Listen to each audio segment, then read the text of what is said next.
Politicians, analysts, and the general public started giving out their reasons why President Ruto and Raila-Odinga have agreed on dialogue after months of publicly antagonizing each other. Former President Uhuru Kenyatta's name featured prominently as many of the analysts and political insiders credited him with having engineered the tranquility between the two political nemesis. Bushebi Jr. reports.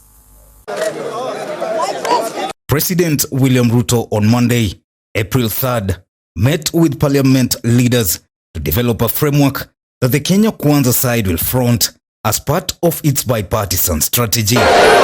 Ruto noted that his senior government official will focus on development programs while parliament attends to the bipartisan approaches. Among the people who met the president were National Assembly Majority Leader Kimani Ichung'wah and his Senate counterpart Aaron Cheruiyot. While President Ruto is yet to release his hidden cards, political pundits weighed in on the ongoing dynamics, noting that the president was formulating a multi-pronged mechanisms to deal with Azimio leader Raila Odinga's demands. No meaningful engagement. Similarly, political analyst Martin Andati explained that the country should expect both President Ruto and Raila Odinga to take hardline positions in the preliminary stages of the bipartisan approach. He said, and I quote, "Ruto will most likely stick to his old views on the number of IEBC commissioners, but Raila will possibly seek to have people in the commission something similar to IPPG." End of quote.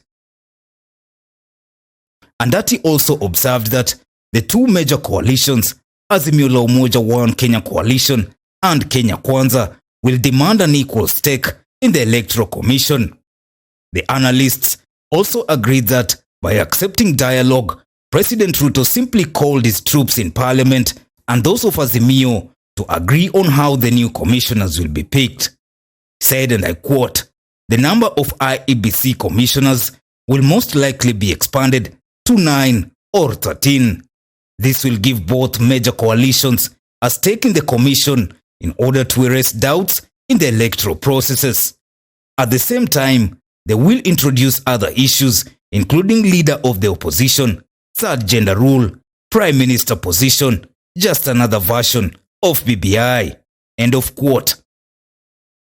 The pundits observed that the head of state was open to honest, objective, and sincere deliberations based on the rule of law and constitution. Mr. Bayer said, quote, "Raila is creating a platform for the 2027 election by reconstituting IEBC. We cannot continue changing the referees because of a bad player. A referee cannot make a bad player win a game." End of quote. While Cabinet Administrative Secretary Isaac Mwaura noted the country needs to redefine patriotism so that people are not just patriotic to their political party, but more to the country. Said, and I quote, "Media should be more responsible in reporting political issues.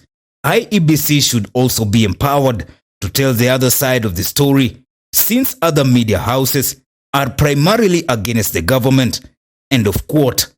Azimio will hold a parliamentary group meeting in Machakos on Thursday, April 6th, to discuss Ruto's bipartisan proposal on IEBC selection. The Kenya Kwanza coalition held its caucus on Tuesday, April 4th, to discuss the same issues. For Maisha Prime, Maisha Television, I'm Bushebi Jr. Right.